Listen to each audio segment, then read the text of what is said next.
Hello, hello mga kapwa ko Virgo Collective. Ako po ito si James from James Tarot.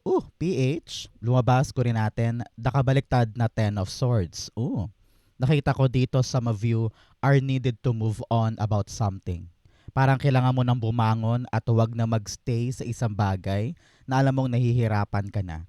Ito ay card ng moving on, bagong bukang liwayway, bagong pag-asa. So, napakagandang paunang mensahe. Okay?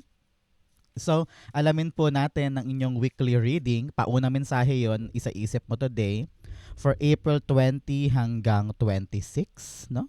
But first, mga mahal kong Virgo, ihanda mo na ang iyong isang tanong dahil sa dulo ng ating reading, meron tayong isang tanong, isang sagot. So, kung meron kang pang malakasang one question, hawakan mo yan. Sa dulo, sagutin natin. Okay? Let's begin. Holy Spirit, Spirit Guides, bigay po natin kay Virgo ang mga mensaheng dapat nilang malaman. Inhale and exhale. Your cards, you have... wow! Wow, talaga namang pagbangon ito. Mamaya explain natin to ng malaliman. Okay?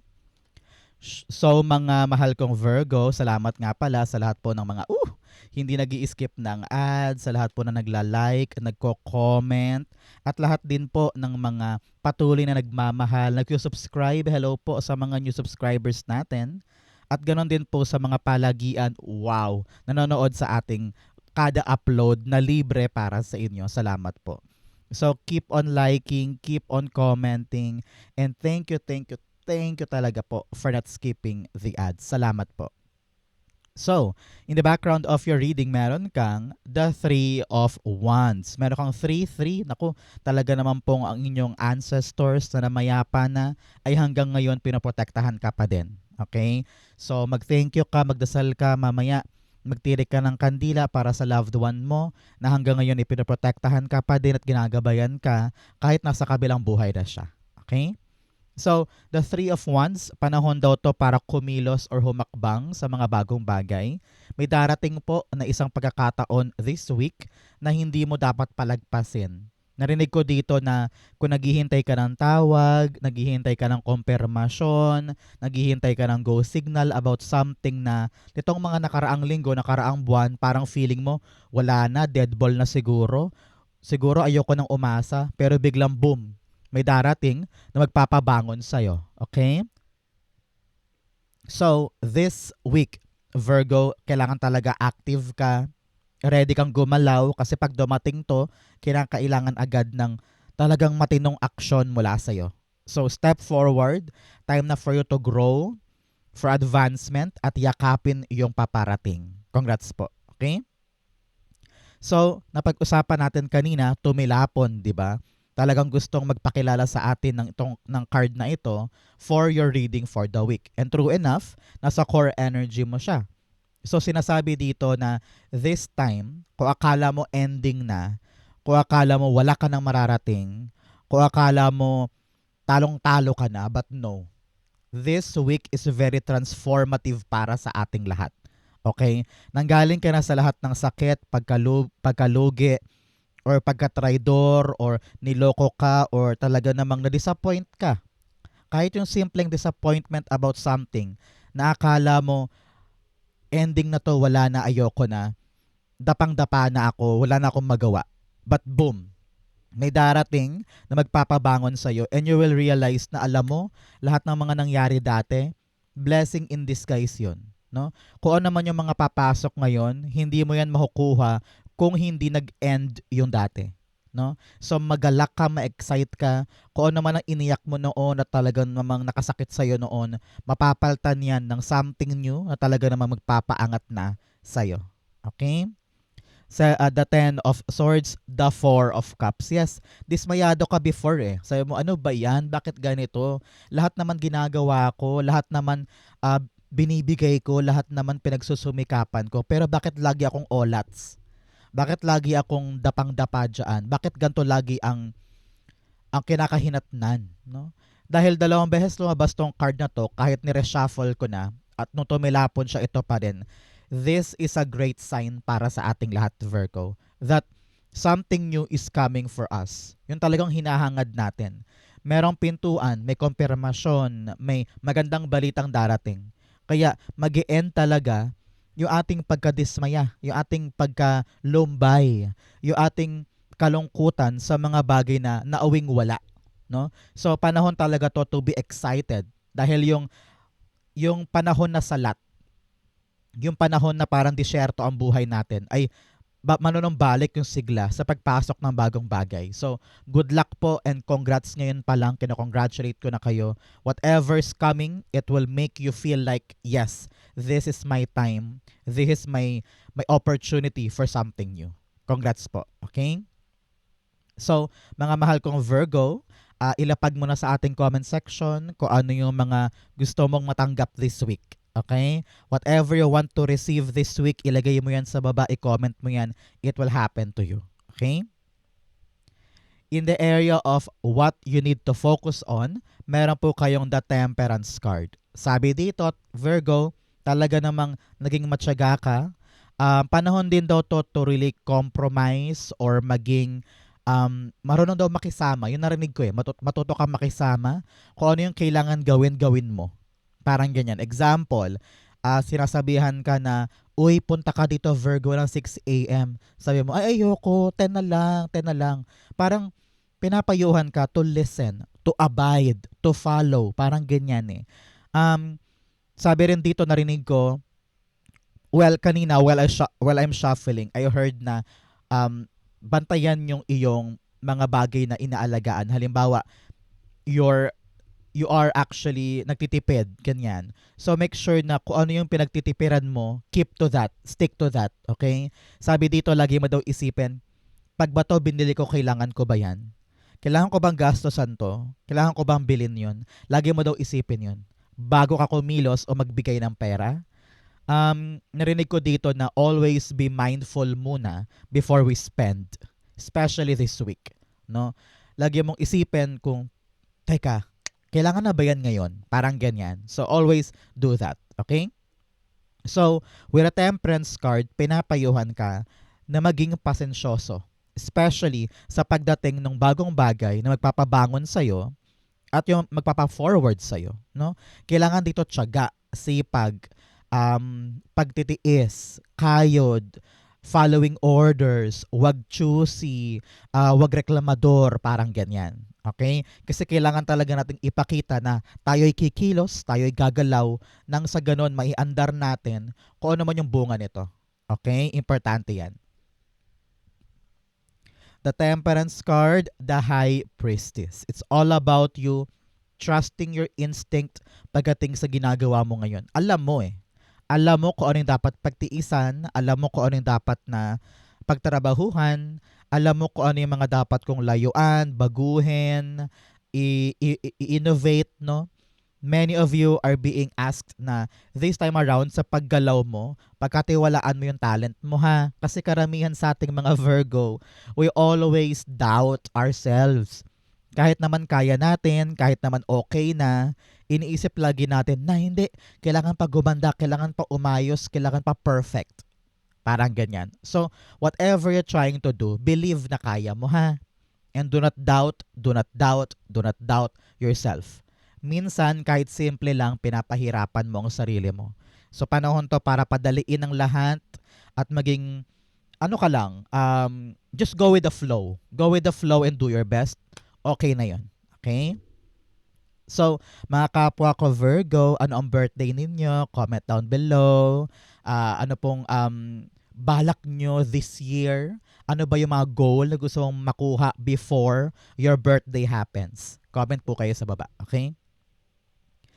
In the area of what you need, meron kang the Sun card. Ang kailangan mo this week, Virgo, think positive lamang tayo. Okay? Huwag nating dibdibin. Huwag nating pahirapan ang ating sarili sa mga bagay na kaya naman nating, alam mo yun, paandarin. Example, meron kang project, sabi mo parang hirap-hirap, paano ba to? Paano kung hindi magustuhan ng client? Paano kung ibalik sa akin, rejected? Naku, pinangunahan mo agad ng puro nega, wala pa naman. 'Di ba? So ngayon, i-enjoy mo lang. Enjoy mo lang. Just do your best. And sabi dito, namnamin mo yung proseso para ma-enjoy mo yung outcome. Yan. Marami sa atin, aligaga sa isang proseso na kapag nakuha na yung goal, hindi ka masaya or hindi ka fulfilled because hindi mo na namnam yung proseso, hindi mo na enjoy dahil nga sobrang sineryoso mo, sobrang mong dinibdib, kaya masyadong parang okay, yan na yun, okay na, parang ganyan. So panahon to put more love, put more joy in what you're doing para ma-enjoy mo siya lalo at para maging worthwhile yung ginagawa mo. So pinapayuhan ka rin this week to go out, no? Labas-labas ka naman. Enjoy your day, enjoy your life. Maglaan ka ng kahit isang araw sa buong linggo mo na ngayon lalabas ako, ngayon kakain ako, ngayon mamamasyal ako, parang ganyan. So that maramdaman mo yung paggaan sa sobrang hectic ng schedule mo moving forward. And you're being asked to be hopeful, joyous, and sabi dito, pagaanin ang mga mabibigat. No? May mga proseso ka para magawa yan. Sun card, Six of Pentacles. Okay, here, narinig ko dito na huwag mo nang pagdudahan pa kung ano yung makukuha mo. Okay? Marami sa atin iniisip na kapag may magandang dumating, teka, anong kapalit nito? Anong kailangan kong gawin? Anong hinihingi niya sa akin? Ba't niya binibigay yan? Ba't siya mabait ngayon? Ano yung catch? Parang ganyan. So, kapag meron ka na-receive, tanggapin mo full-heartedly. Wag mo nang isipin pa na, ay, siguro may kapalit to. Ay, siguro may catch dito. Baka mamaya, utang na loob pa to sa akin. Parang ganyan. No? So whatever you're trying to receive now, tanggapin mo ng buong puso at magalak ka. Be grateful. And do not question kung ano man tong good things na ito. Many of you this week, kung meron kang hinahangad na makuha, halimbawa, bayad sa utang, papeles, approval, dokumento, or tawag, no? At talaga namang ninanais mong makuha, think positive lang. Huwag mong haluan ng nega para ma-attract mo talaga yung frequency ng gusto mong makuha. Okay? Importante to para sa ating lahat. Kapag may hinihintay, matutong manalig, hopeful, and huwag nega para hindi maharangan yung frequency niya. Okay? In the area of what's affecting your current energy, meron po kayong the King of Pentacles. Sabi dito, ngayon, meron ka ng bagong opportunity na talagang masasabi mong, okay, lalaban ako dahil meron akong new chance. Nakita ko dito either merong pagbabago pagdating sa career path mo na this time around, seryoso na, narinig ko parang permanente na, or meron ng paggalaw at nakikita mo na, uy, may nangyayari na. Uy, parang aabante na to. Meron na akong mapanghahawakan, ganyan. No?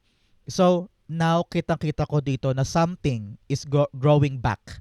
Growing back in a sense na yung mga dating nawala, magkakaroon ng resurgence ngayon, pero sa ibang muka.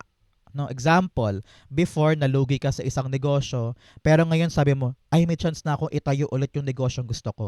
This time around, iba na yung kwento niya sa dati at naibalik mo yung dating sigla nung ginagawa mo dyan, parang ganyan.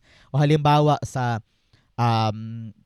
trabaho, no? Dati parang ang hirap-hirap, puro reject, puro bulyaw ni boss. Pero ngayon parang nakabawi ka, nakahanap ka ng bagong diskarte at dito mas solid, mas okay, approve ni boss, walang sigaw-sigaw, walang reject, no? So parang nahanap mo na yung ritmo mo, nahanap mo na yung paraan kung paano siya papabalikin sa dating sustansya, parang ganyan, no? So for many of you, good luck and congrats po dahil meron kang panibagong swerte na maaring magpataas ng kaperahan mo, no? Kaya importante, sabi ko nga sa inyo kanina, magtipid o kaya bantayang mabuti ang kaperahan para alam mo kung ano yung mga dapat pagkagastosan at mailaan mo yan dito. Nakita ko dito itong itatanim mo. Kung negosyo man to, career path, or halimbawa, nag-iipon ka for the bahay, nag-iipon ka para makabili ng bagong cellphone, kayang-kaya mo siyang makamit. No? Kayang-kaya mo siyang maabot. For many of you, congrats po. Nakita ko talaga dito na may pag-andara sa trabaho mo or may paglago pagdating sa perang nare-receive mo. So congrats po. Hindi ka na malulumbay dahil yung inaasahan mong paglago magi-start na this time. Congrats po. King of Pentacles, the Page of Pentacles. Yes, something new talaga ito. Meron kang bago na magagawa or bagong paraan or bagong strategy kung saan ito, kapag niyakap mo, tutulong para palaguin yung hinahawakan mo. Example, sa iyong negosyo, nahihirapan ka dahil konti ang kita, matumal. Dahil nga sa crisis ngayon, di ba? Pero dahil sabi mo, ay hindi, may paraan ako, gagawa tayo ng gimmick, gagawa tayo ng racket or diskarte. At yun ang niyakap mo, pinag-aralan mo, kung paano dadami yung customer, and then boom, yung pinag-isipan na yan, nagpatubo sa'yo, nagpalago, di ba? So halimbawa, sa buhay ngayon, ay maliit lang ang pera mo halimbawa, tapos sabi mo, hindi, maghahanap ako ng paraan, baka pwede ako mag-online shopping, online selling rather, o kaya pwede akong mag-YouTube, no? Naghahanap ka ngayon ng paraan kung saan alam mong kikita ka ng todo. Kaya nga sabi ko, kailangan umandar, kailangan nating kumilos dahil may paparating para sa atin na dapat mong yakapin, whether idea yan or bagong pintuan, bagong opportunity na talaga magpapalago sa'yo at magpapabangon sa'yo mula sa kalugmukan ng disappointment from the past. Okay, so congrats in advance para sa ating lahat. New opportunity will arise na solid, buo, pangmatagalan. Congrats po. In your near future, meron kang the Devil card. Si Devil card, ito pabalik-balik sa atin because tayong mga Virgo, ramdam ko na kadena sa atin yung ating perfectionism. We always want to do our best. Well, maganda yon. Pero to the point na laging nasa-sacrifice yung enjoyment sa ginagawa. Dahil gusto natin lagi pulido, perfect, maayos, ma-meet yung standard natin, ma-meet yung plano agad-agad nang walang mali, walang mintes, 'di ba? So, pinapayuhan ka dito na kumawala ka sa mga perfectionism na 'yan, kumawala ka sa mga over-analyzing mo, no? Parati ka nag-overanalyze to the point na hindi mo na nakikita yung simpleng bagay lang. And we always parang overthink, no? Kahit wala namang mangyayaring ganun, iniisip natin lalabas, iniisip natin darating na ganyan, kahit wala pa naman, no? So now, let's be hopeful and begin to, parang sabi, improve eh. Mag-improve ka daw sa mga bagay na dapat mong ika-improvean. Example, parati kang puyat sa kanood ng Korean novela, huy, bawas-bawasan na, no? O halimbawa, sabi mo, mag-exercise na ako. Balak ko na mag-exercise. Pero parati ka pa rin kumakain ng junk food tuwing 1 a.m. Or nagpapa-order sa Food Panda every now and then kahit kailangan mo nang matulog. Diba? So kung ano man yung mga mali, i-improve natin. Para nang sa ganun makawala tayo doon sa routine na paulit-ulit. No? Narinig ko rin dito na kung meron mang pipigil sa'yo to do something that you really, really want. Example, pangarap kong makapunta sa Maynila para mag-audition or mag-apply pero pinipigilan ka ng taong ito kung sino man to sa buhay mo. Kailangan mong ipakita na kaya mong sumugod doon na hindi ka papapigil. Okay? Devil card, the Fool card. Yes, merong bagong simula, meron kang bagong gagawin, meron kang hakbang, meron kang gusto sanang simulan na unfamiliar, hindi ka sure, hindi ka sigurado kung maganda ba o kaya mo, pero you know na this is your path, this is your new journey. Pero marami kang takot, marami kang inhibitions, maraming pumipigil sa'yo. Pinapayuhan ka na kalimutan yung mga katakot na yan at tumulay ka. Kasi kaya mo. No? Wag nang matakot, kaya mo yan. Okay? In your challenge, you have the Page of Pentacles. Marami sa atin ay pinapayuhan this week na pag-aralan muna yung isang bagay. Meron darating sa buhay mo this week at huwag mong iasa sa stock knowledge. Huwag mong iasa sa alam mo lang o akala mo lang. Kailangan daw buhisiin mo. Halimbawa, yung kapitbahay mo, inaalok ka ng sosyo tayo, Virgo, sa isang negosyo. Gawa tayo ng gulayan. So, kailangan aralin mo muna bago ka umoo. No? To make sure na alam mo yung pasikot-sikot at hindi ka naman pupunta doon ng patalo. Okay? Pinapayuhan ka rin dito na if you want something, if you're curious about something, follow that. No? Halimbawa, curious ako today, gusto ko mag-aral ng paano ba mag-Zumba. O kaya this week gusto ko mag-aral kung paano ba gawin tong isang bagay na ito. Huwag mo daw katamaran na aralin yon and just be open. Kasi makikita mo kung ano yung magandang dulot niya. Okay? Page of Pentacles, the Ace of Pentacles. Yes, patungkol talaga ito sa bagong pagkakataon or bagong chance para sa'yo. Itanim mo daw ng maayos. I don't know why. Parang merong bagong chance, sabi, oh, sisirain ba natin ito tulad ng dati? O gagalingan na natin ngayon? Okay? Para hindi maulit yung nangyari before, ito yung dapat mong gawin. Aralin siya, buting tingin, i-make sure mo na hands-on ka dyan, ipa-prioritize mo to, wag mo iisang tabi, no? Nang sa ganon tumubo to ng malaki at maging ganito, King of Pentacles, maging powerful in your life. Okay? So do not take chances and do not take things for granted. Okay? So fortune mo, Journey by Moonlight, believe in magic. Wow! Manalig ka daw sa mga milagro or hiwaga or mahika ng buhay.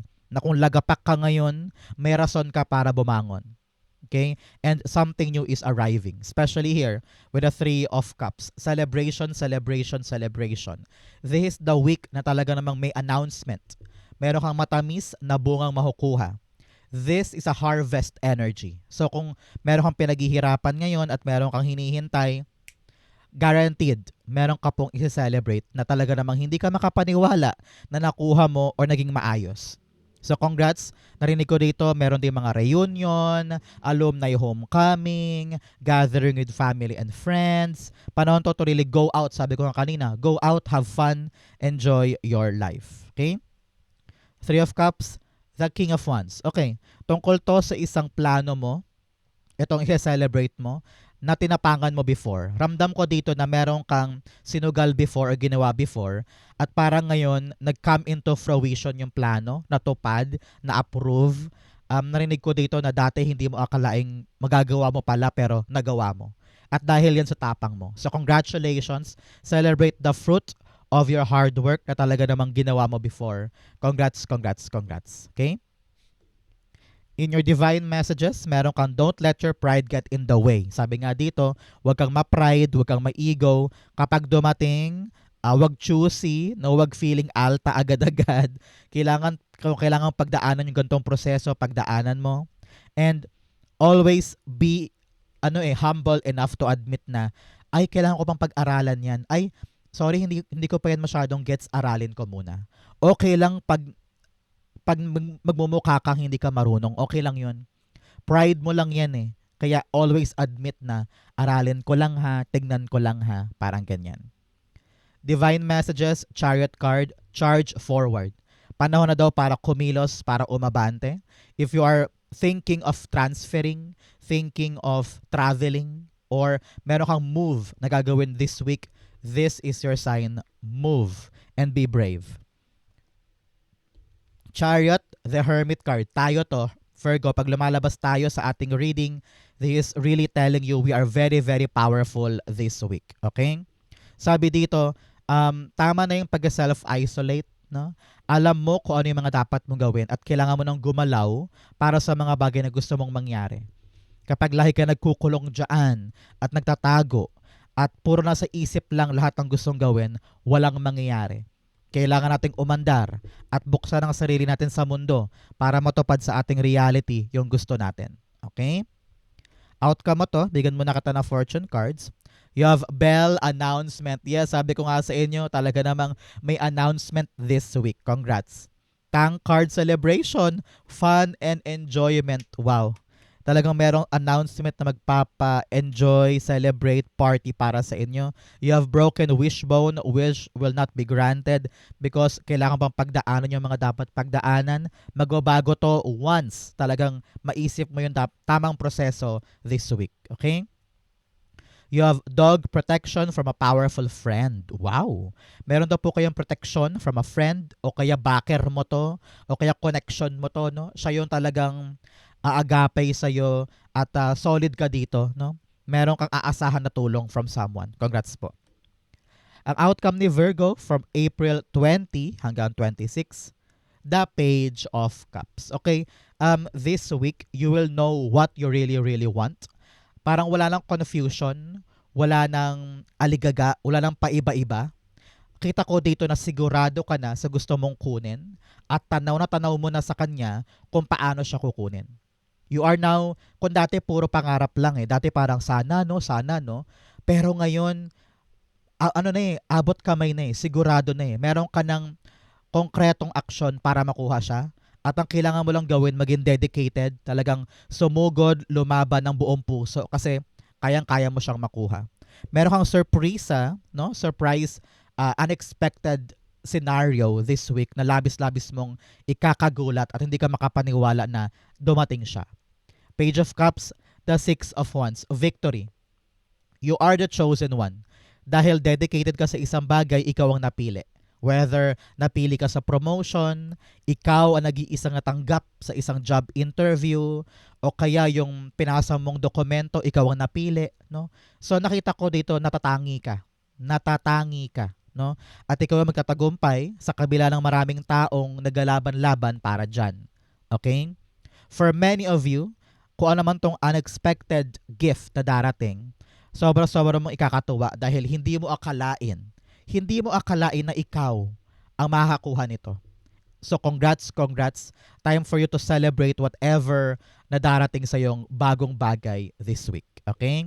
So, mga mahal kong Virgo, dumako na tayo sa iyong isang tanong, isang sagot. Close your eyes and think of that one question.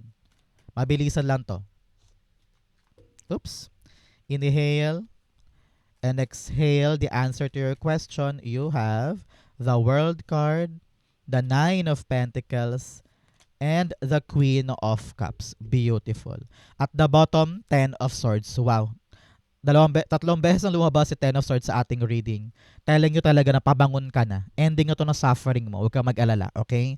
Kung naghahangad ka ng pagbabago o pag-abante o gusto mo makaalpas sa hirap na yan, sa pagkalugmok na yan, no? Pinapayuhan ka na yes, ending na ito. At may darating na bago.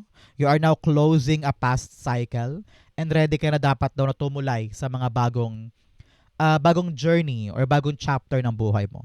You're gonna receive something. Meron ka na masusungkit. Kung iniisip mo yung question mo na kailan ko ba makukuha? Yes, makukuha mo na yung mga bagong bagay na magpo-propel sa'yo into a successful life. Kung saan panatag ka, relax ka, okay ka, walang takot, walang inhibitions, walang pangamba, ganyan.